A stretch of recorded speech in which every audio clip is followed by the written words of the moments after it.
하겠습니다. 오늘 우리에게 주신 말씀은 사도행전 26장 24절에서 32절 말씀입니다. 바울이 이같이 변명하매 베스도가 크게 소리내어 이르되 바울아 내가 미쳤도다. 내 많은 학문이 너를 미치게 한다 하니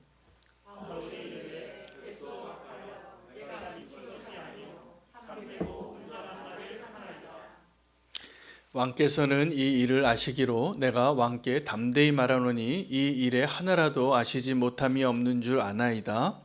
이 일은 한쪽 구석에서 행한 것이 아니니이다.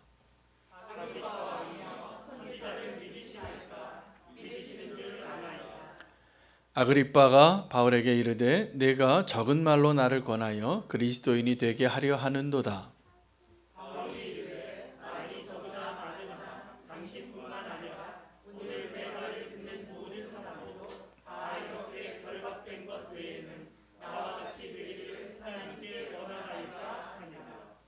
왕과 총독과 버니게와 그 함께 앉은 사람들이 다 일어나서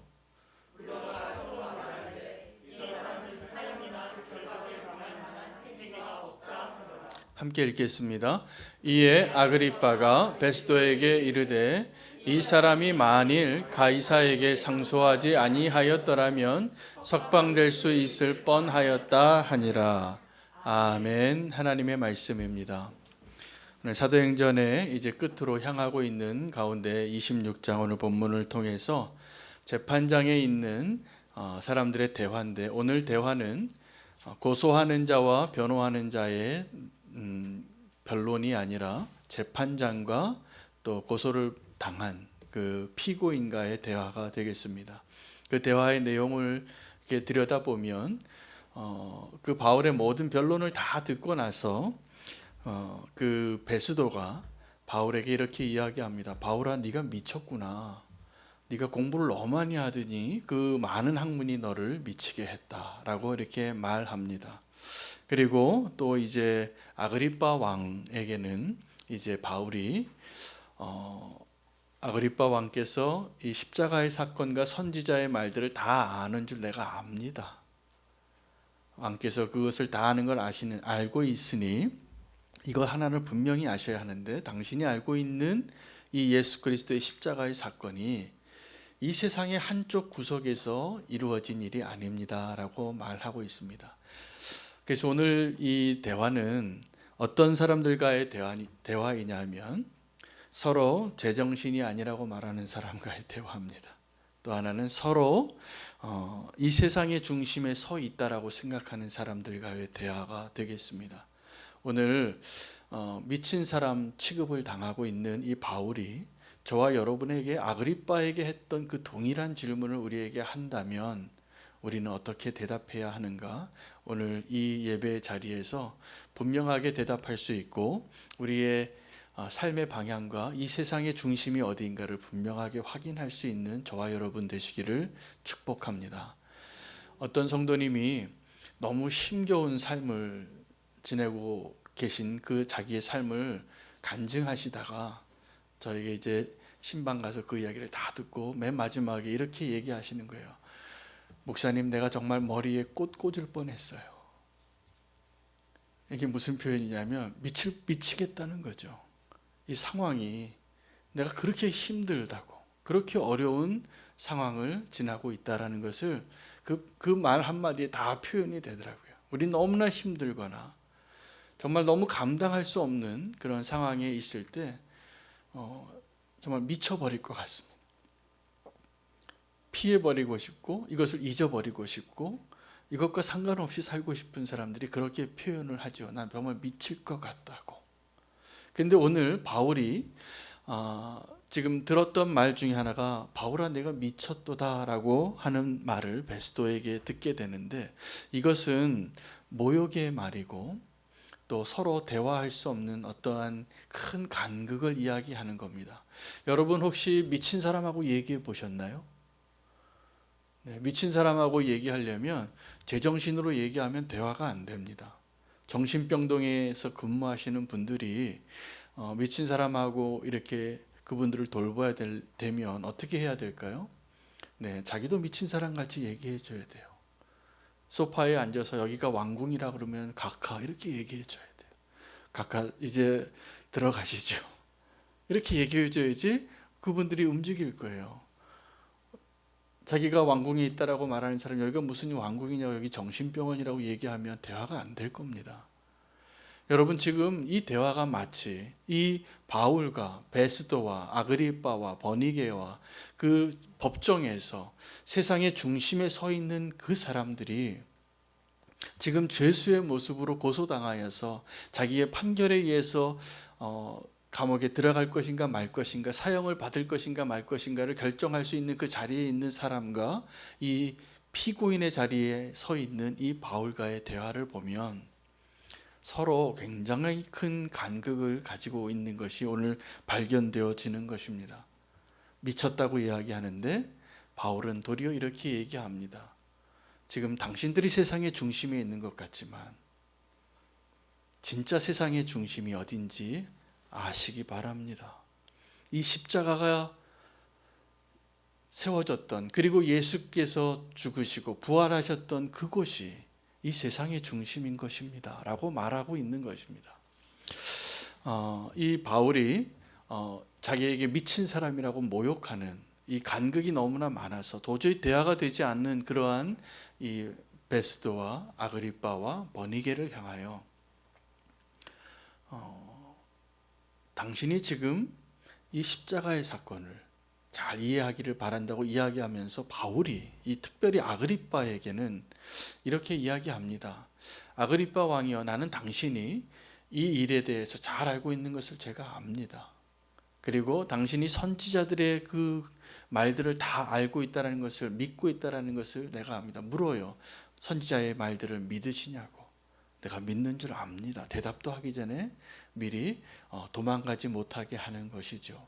아그리빠는 그 유대인의 그런 모든 문화와 그리고 유대인으로서의 그런 모든 예언자들의 내용들을 잘 알고 있었던 사람이었고, 십자가의 사건에 대해서도 예수님에 대해서도 알고 있는 사람이라는 것을 바울이 알았던 거죠. 마치 바리새인들과 사두개인들이 있을 때 바울이 그것을 피해가기 위하여 기가 막히게 이 부활에 대하여 이야기함으로 피해 나갔던 것처럼 여러 재판장에 이러한 고위급 인사들이 다 모여 있는 그 자리에 아그리빠만은 정말 이 십자가가 무엇인지 아는 사람인 것을 알고 있었던 것입니다. 그리고 그에게 그 믿음이 있었기에 그에게 다시 한번 이야기합니다.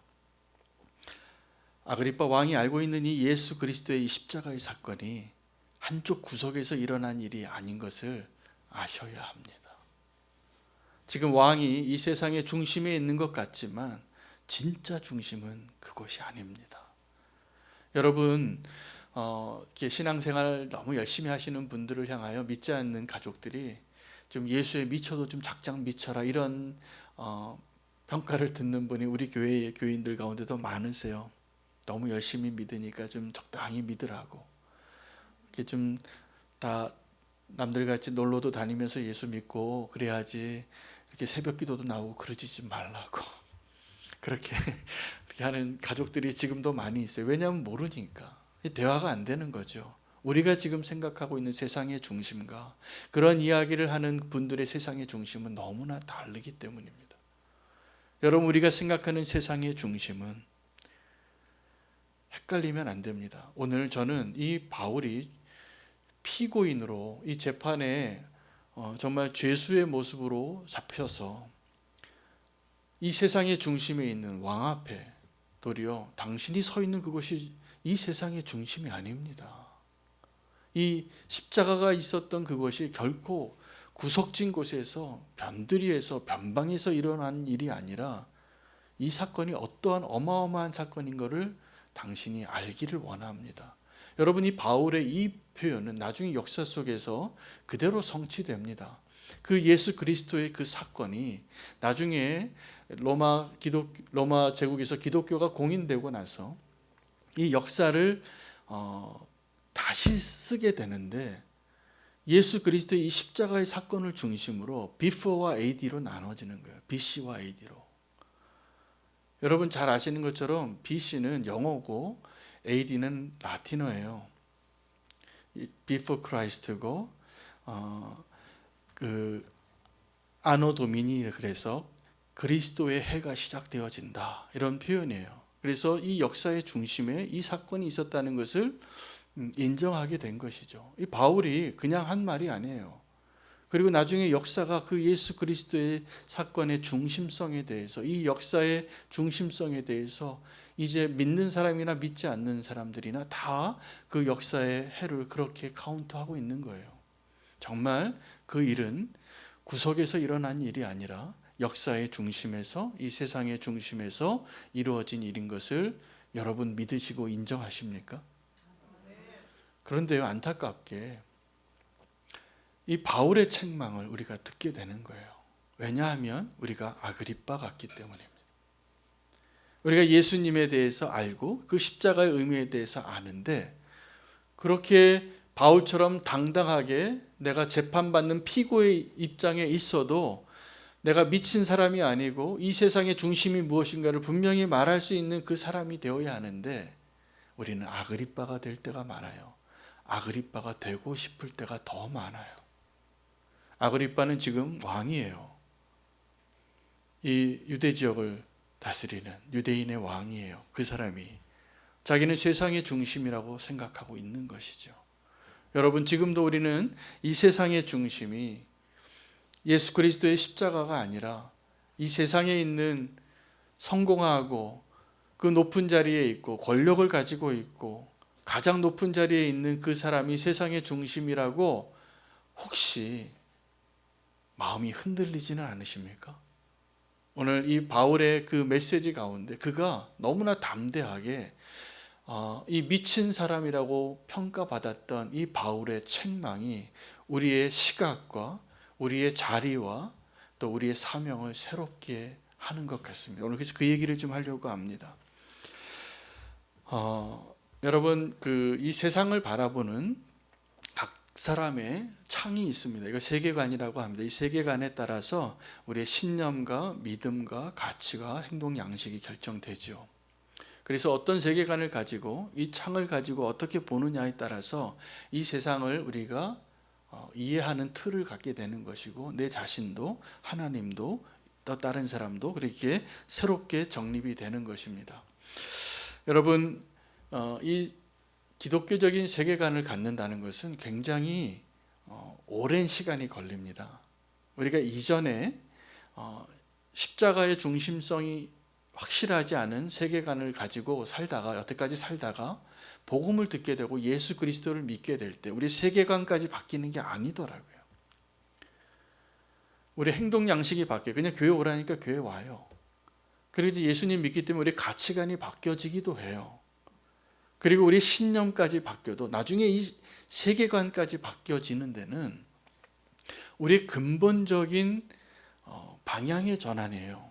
정말 근데 여기까지 바뀌어져야지 우리가 정말 예수 믿는 사람이 되는 것입니다.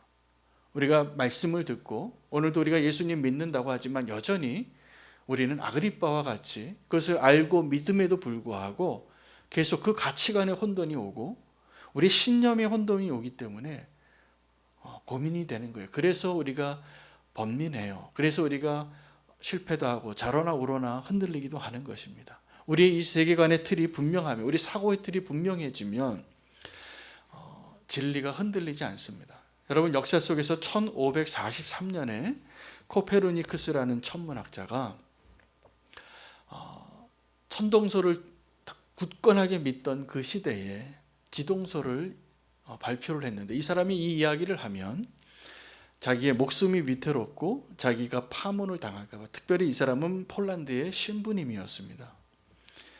그러니 이렇게 성경적인 가치관과 신념이 이렇게 확고하던 그 시대에 다 해가 동에서 떠서 서로 지고 별들이 계절마다 움직이는 그 루트를 따라서, 궤적을 따라서 지구를 중심으로 돌고 있다고 믿어왔던 그 수천 년의 세월 속에 지구가 돈다, 그리고 이 지구가 저 태양을 도는 것이다라는 증거를 발견하고 발표를 못했어요. 그가 유언같이 마지막에 그 책을 쓴 것을 남겨놓습니다. 그리고 그 책 이름이 천구들의 회전에 관하여라는 책이에요. 그리고 나서 갈릴레오가 이제 나타나서 또 그 다른 사람들이 다 믿는 그 다른 생각의 틀을 바꾸는 일을 시작하게 된 것이죠. 여러분, 우리가 이 땅에서 믿음으로 살아간다는 것은 이러한 것입니다. 사실은 생각의 틀이 너무나 다른 사람들과 더불어 살아가는 거예요. 근데 우리는 그때 다 아그리빠 같이 이 십자가의 중심성을 잃어버리고 이 세상의 성공의 중심을 따라서 살아가고 있다면 오늘 미친 사람이라고 놀림을 당하고 조롱을 당했던 이 바울의 책망을 다시 한번 들을 필요가 있습니다. 십자가는 우리의 사고의 틀을 바꾸고요, 우리의 자리를 바꾸게 될 것입니다. 근데 먼저 이 사고의 틀이 바뀌어야 돼요. 여러분, 믿는다는 것은 그냥 나 예수님 믿고 구원받아 이게 아니라 이 세상을 바라보는, 이 세상을 창조하신 하나님과 이 세상이 어디로 흘러가고 어떻게 시작되고 어떻게 끝나는가가 바뀌어야 돼요. 우리의 생각이. 어떤 분들은 예수님 믿으면서도 이번 인생은 끝났고 다음 생에는 잘해야지 이렇게 말씀하시는 분이 있어요. 깜짝 놀라요. 그러면 너무나 자연스럽게 이런 얘기 나와요. 왜냐하면 그것이 너무나 밑바닥에 깔려있던 생각의 틀이니까. 예수님 믿으면서도 자꾸 전보로 다니고 그러는 거예요. 왜요? 이 생각의 틀이 안 바뀌었기 때문입니다. 여러분, 정말 우리의 생각의 사고의 틀이 온전히 바뀌어지는 놀라운 역사가 매일같이 이루어지기를 축복합니다. 이게 시간이 걸리고 우리가 말은 안 해도 표현하지 않아도 우리 생각의 저변에 깔려있는 이 세계관이, 이 창문이 잘 바뀌지 않아요. 그러나 그것까지 바뀌는 것이 예수 믿는 것입니다.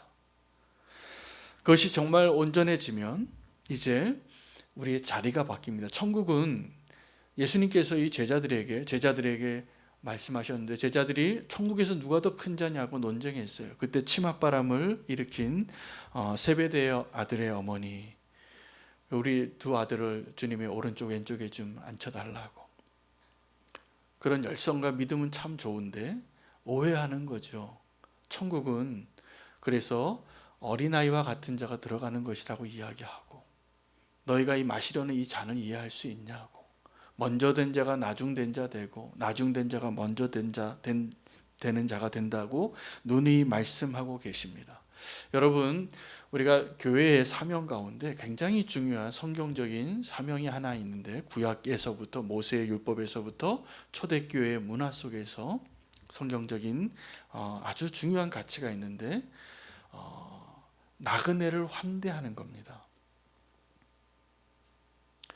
왜 그러냐 하면 그 구약의 율법에는 모세가 뭐라고 하냐면 너희도 나그네 되었던 자고 너희도 종 되었던 자이기 때문에 이제 나그네를 잘 환대하라, 이렇게 말씀하세요. 초대교회도 이것이 굉장히 중요한 교회의 가치고 우리가 놓치면 안 되는 것이었습니다. 근데 요즘 우리가 이걸 놓치고 있어요. 이걸 놓친다는 건 무슨 의미냐 하면 이웃사랑에 실패하는 거예요. 여러분, 우리가 이웃사랑하는 것이 하나님 사랑하는 것과 동일선상에 있습니다. 근데 이웃이 누구이냐? 예수님 앞에 도대체 내 이웃이 누구냐라고 묻는 사람이 여전히 많아요. 그러니까 예수님은 이 강도 만난 사람의 이웃이 누구냐라고 다시 물으시는 거예요. 여러분, 교회로서 성도로서 우리가 나그네 된 자를 환대하는 것을 얼마나 중요한 것인가 제가 말씀드리고 싶습니다. 왜냐하면 이제 이것은 하나님은 언제나 이스라엘 백성의 택함 받은 이 선민들만을 사랑하는 것 같지만 늘 그들에게 이야기한 것이 나그네를 환대하라는 거였어요. 왜요? 너희도 나그네였기 때문이에요. 자, 이 나그네가 누구를 의미하냐면 고아와 과부와 나그네를 의미해요. 여러분, 지금 여러분은 그 고아와 과부를 사랑하고 있습니까? 근데 이 세상에서는 이 사람들이 소외된 자예요. 보이지 않는 자고 투명인간 같고 잊혀진 자이고 지금도 힘들어요. 그런 사람들을 찾아간 사람들이 예수님 앞에 나중에 예수님 만난 사람이 되거든요. 그런 사람들을 외면한 사람들이 나중에 예수님 외면한 사람이 되는 거거든요. 굉장히 중요한 얘기 아닙니까? 우리가 생각하기에 나그네 같은 자, 고아와 과부와 나그네 된 자, 이 너무나 우리 중심적으로 생각하고 있는, 우리의 생각의 틀이 그렇게 되어 있는 사람들에게는 이 보이지 않는 사람들을 사랑하는, 그래서 우리가 외면하고 싶고 나한테 너무나 중요하지 않은 그 사람들을 사랑하는 것이 어려워요. 그러나 그 생각의 틀이 바뀌면 그 사람들을 사랑하는 것이 예수님 만나는 거예요. 그 사람들을 돕는 것이 내 천국의 상급을 쌓는 것이고, 내가 이 땅에서 정말 하나님의 백성으로, 성도로, 교회로 존재하는 이유예요. 그 나그네가 확장되어지면 어디까지 가냐 하면 원수까지 갑니다. 여러분, 예수님께서 원수까지 사랑하라고 말씀하신 것은, 자, 우리의 생각의 틀에서 내가 중심에 있어서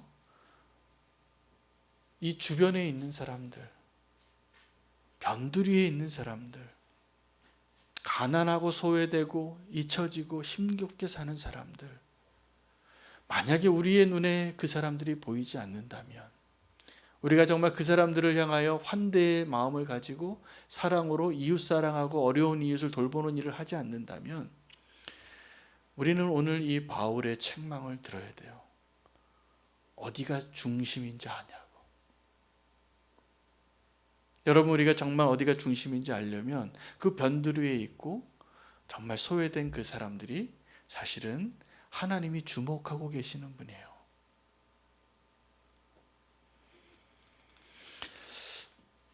지금 우리 교회도 수도권에 있습니다. 수도권에 있는데, 저는 선교사로 살다가 국내에서 이렇게 여러 지역의 지방에서 이렇게 사역을 많이 했었거든요. 그래서 지부를 개척도 여러 개 하고, 근데 그때마다 제가 서울에 오는 게 싫었어요. 서울은 일단 집값이 비싸고, 그리고 다 불편해요. 교통편도 불편해요. 서울 끝에서 끝에까지 가는 게 동해안 가는 것보다 더 걸릴 때도 있어요. 그런데 왜 그렇게 서울에 많이 사는지, 서울 경기권에 지금 50%의 인구가 살잖아요. 한 나라에. 굉장히 비정상적이죠. 왜 이렇게 우리는 도시에 살까?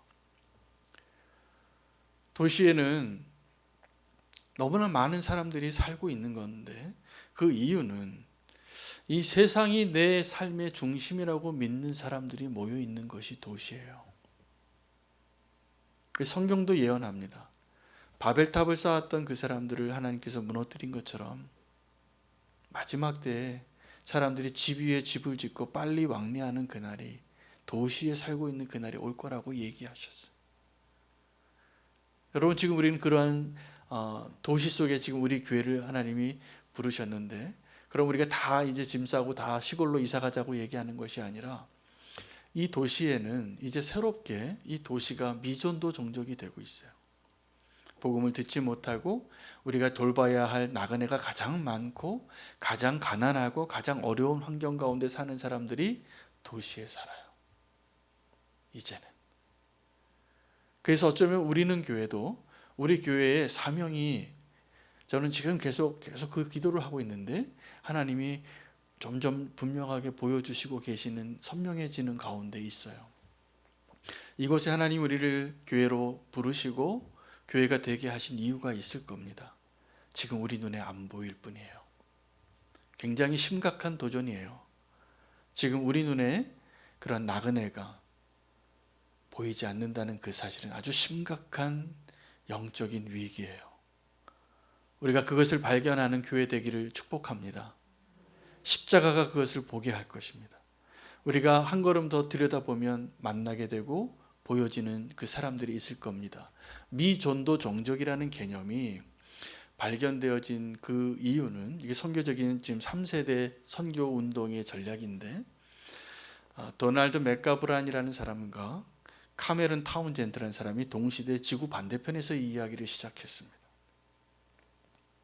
근데 카메론 타운젠드가 이 남미에서, 중남미에서 사역을 하다가 다 스페인어를 쓰는데, 스페인어를 쓰지 않는 사람, 어떤 민족을 만난 거예요. 아주 조그만 소수 부족이죠. 통역을 통해서 알고 봤더니 복음을 듣지 못해서 예수 그리스도에 대해서 알려주고 복음을 전했습니다. 그 사람들이 이제 나중에 예수님에 대해서 믿겠다고 고백하면서 이런 도전을 하는 거예요. 왜 그 예수님은 우리나라 말을 모르시냐고. 그래서 이 카메론 타운젠트가 성경 번역을 시작해요. 성경 번역 성경회를 위클리프 선교회를 만드는 사람이 됩니다. 그래서 세 번째 선교 운동의 중심 인물이 되죠. 그리고 그가 이야기한 게 보이지 않는 사람들이 있었다. 그곳에 이미 복음화가 여러 번 됐었는데 내 눈에 보이지 않는 사람이 있었다는 거예요. 다 스페인어로 또 포르투갈 말로 선교고 다 됐는데 그래서 이 카메론 타운젠트가 이 땅에 있는 모든 부족의 언어로 성경을 번역하자 이 비전을 갖게 됩니다. 그 한 민족 만나고 나서 여러분 우리는 교회도 우리가 지금 보이지 않는 어떤 그 소수 민족을 이 도시에서 발견할 것 같아요. 그럼 우리가 그 사람들을 향하여 우리가 해야 될 그 사명을 하나님이 분명히 보여주실 것 같아요. 문제는 우리가 어디를 땅끝이라고 생각하고 살아가느냐예요.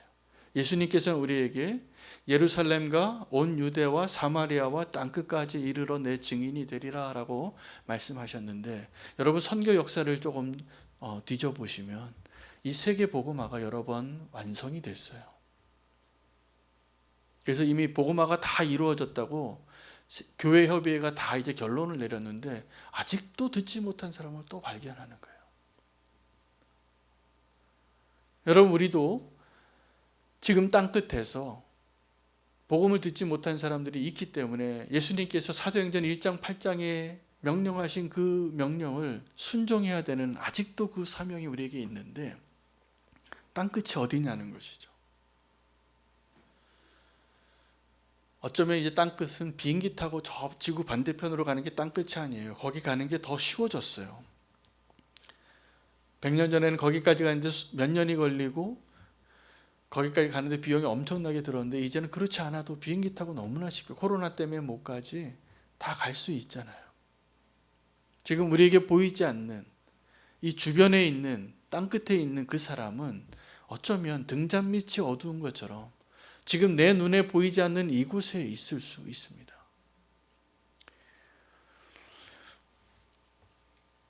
예수님께서 이 땅에 오실 때 어디로 오셨냐면 세상의 중심으로 오시지 않으셨잖아요. 예수님이 만약에 세상의 중심으로 오시려고 마음 먹었다면 요셉과 마리아의 아들로 태어나셨겠습니까? 로마 제국의 황제의 아들로 태어났겠죠. 황태자로. 세상의 중심으로. 여러분 그런데 예수님은요 그 변두리로 유대 지방에서도 그 촌사람으로 태어나신 거예요. 촌사람으로 태어나셔서 그곳에서 자라고 죽으실 때는 더 변방에서 죄인의 모습으로 그 골고다에서 죽으셨는데 예수님께서 죽으신 그 십자가는 이제 이 세상의 중심이 됩니다. 그 사건이. 여러분 우리가 예수님 믿는다고 하면서 이제 어디가 세상의 중심인지 정도는 아셔야 돼요. 그것이 분명해야 돼요. 어디가 세상의 중심인지.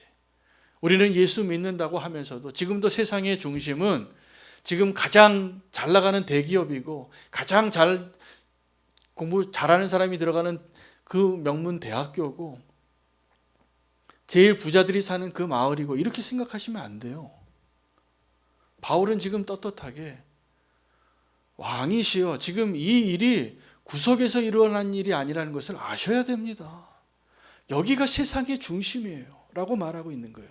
왜냐하면 아그리빠는 선지자도 알고 예수 그리스도 메시아가 올 것을 알았기 때문이에요. 책망하는 거죠. 저는 요즘 예수 좀 믿는다고 미친 사람이라고 조롱받는 사람이 얼마나 있는지 모르겠어요.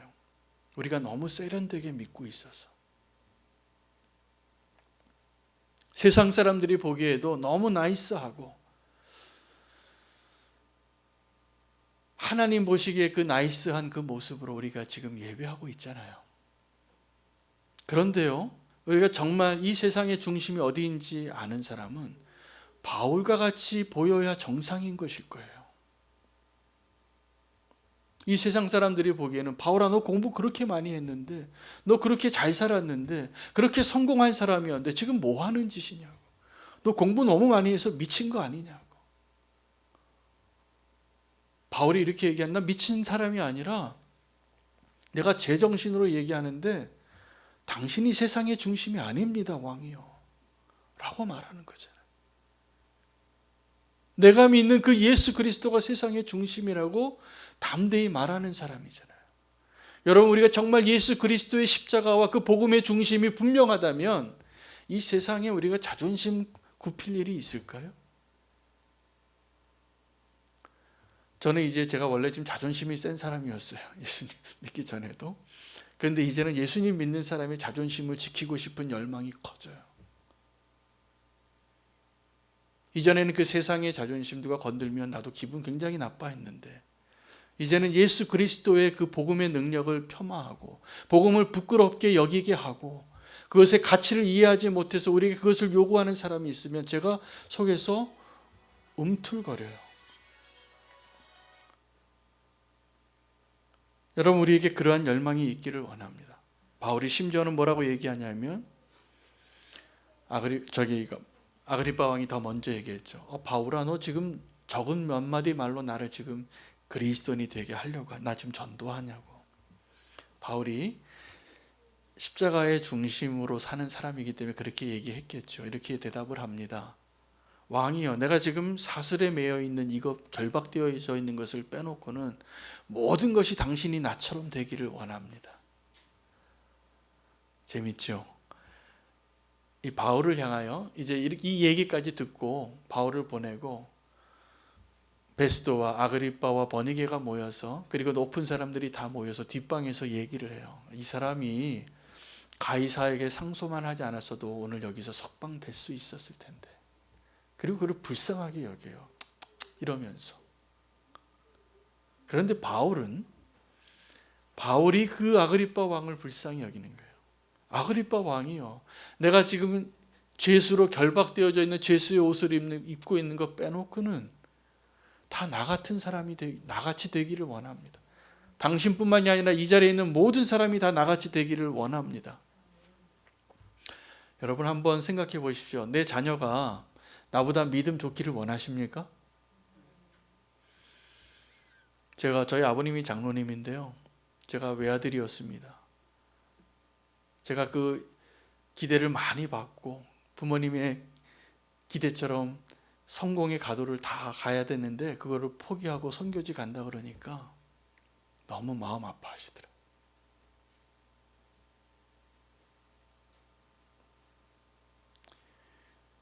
여러분, 누가 선교사가 되어야 될까요? 누가 주의 길을 가야 될까요?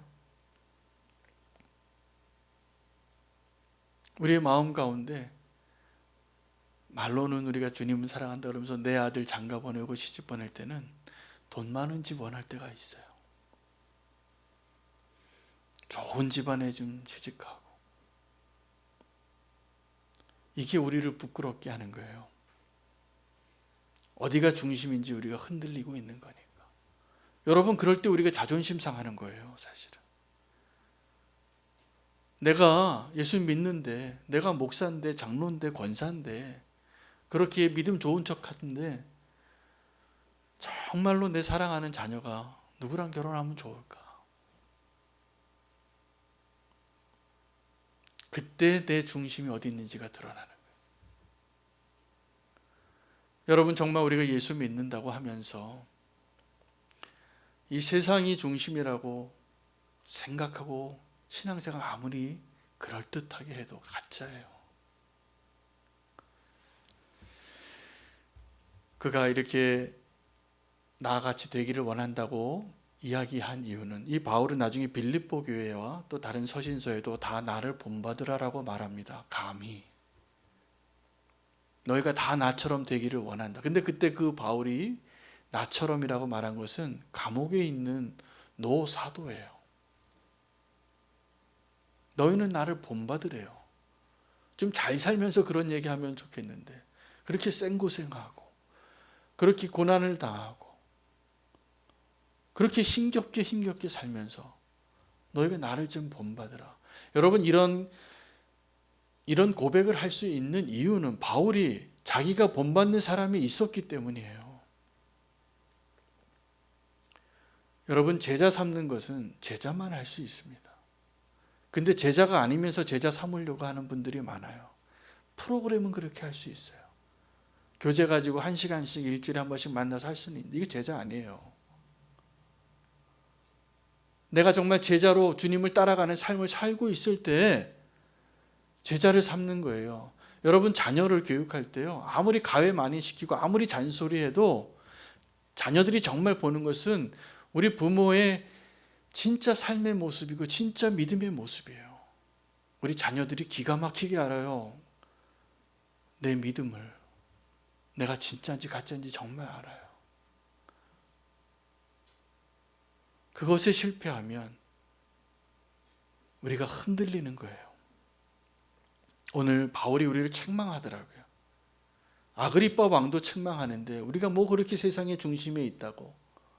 오늘 이 바울의 책망을 통해서 우리의 생각과 우리의 자리와 우리의 사명이 바뀌기를 축복합니다. 저는 요즘 특별 새벽 기도를 통해서 월요일, 화요일, 수요일 이렇게 3일이 지났는데 어제는 우리 전한수 목사님이 오셔서 은혜를 주시고 제가 설교하다가 그냥 설교 들으니까 은혜가 많더라고요. 저에게는 사랑하는 후배인데 이렇게 설교를 잘하는지 처음 알았어요. 은혜가 많았습니다. 근데 그 전한수 목사님이 주신 말씀 가운데 성공한 교회가 무엇인가, 그 두 부부가 나눴던 대화에 제가 마음에 울림이 있었어요. 우리는 지금 성공한 교회를 몇 명 모여요, 목사님네. 이걸로 판단하지 않습니까? 건물 얼마나 멋있어요. 우리의 중심이, 우리가 지금 생각하는 이 세상의 중심이 바벨탑에 있는 사람이나 하는 이야기를 하는 거예요. 부끄럽지도 않게. 자꾸 그거 물어봐요. 몇 명 모이냐고.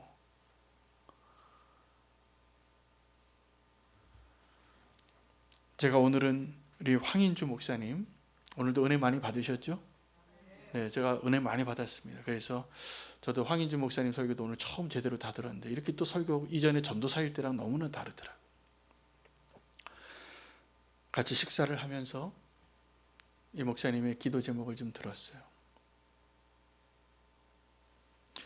이 황인주 목사님의 부모님이 장로님 부부신데 15년간 네팔에서 선교사로 섬겼습니다.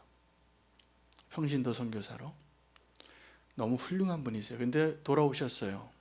아주 노년의 나이에 늦게 평신도 선교사로 선교지로 가셨는데 얼마나 귀하신 분이냐면 이분이 자기가 평생 모았던 재산을 다 선교비로 씁니다. 고아원도 만들고 자기 생활비로도 쓰시고 심지어는 자기의 연금까지 깨요. 그리고 다 그 일을 하셨는데 병들어서 오셨어요. 너무 아프세요. 그런데 한국에 돌아와 있는데 거처도 없는 거예요.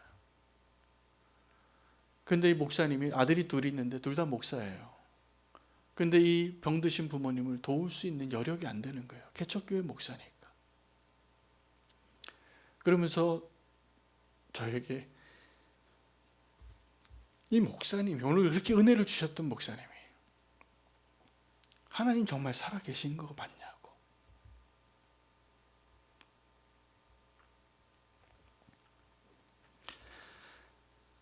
뭐 우리 교회도 개척교회니까 저도 뭐 좀 돈이 많으면 막 좀 주고 싶더라고요.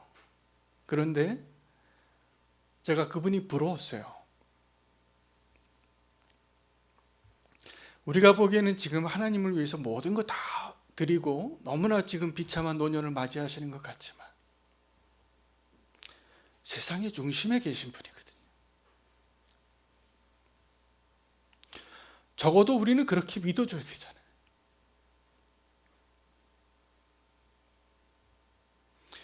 여러분, 우리가 이 땅에서 길을 잃는 이유는 이 세상의 중심이 어딘지 헷갈리기 때문입니다. 우리가 지금도 세상 부러워하고 사는 것은 로세초와 뭐가 달라요?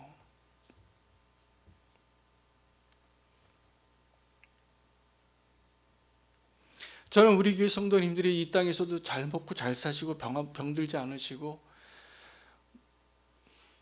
좀 싸우지 마시고 이렇게 살기를 원해요. 그러나 우리가 정말 이 땅에서 분명히 알아요. 주님이 우리에게 이 땅에 주신 그 사명을 발견하는 것보다 중요하지는 않습니다. 솔직히.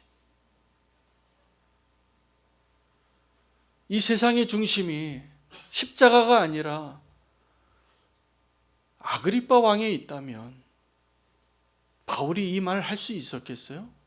왕이시여, 왕이 나같이 나를 좀 부러워해야 할 사람이 왕이에요. 왕 앞에 자존심 안 굽히잖아요. 오늘 우리의 믿음이 이 세상의 중심이 어딘지를 그거 하나만 분명히 알아도 고민할 것도 없고 후회할 것도 없고 우리가 잠 못 이룰 것도 없습니다. 바울은 우리보다 훨씬 더 많은 고난을 겪으면서도 그 표대를 향하여 그가 알고 있었던 분명한 그 중심과 목적지를 향하여 나는 날마다 죽노라 기쁨으로. 여러분, 십자가를 지는 것이 말로만 가능한 거 아니잖아요.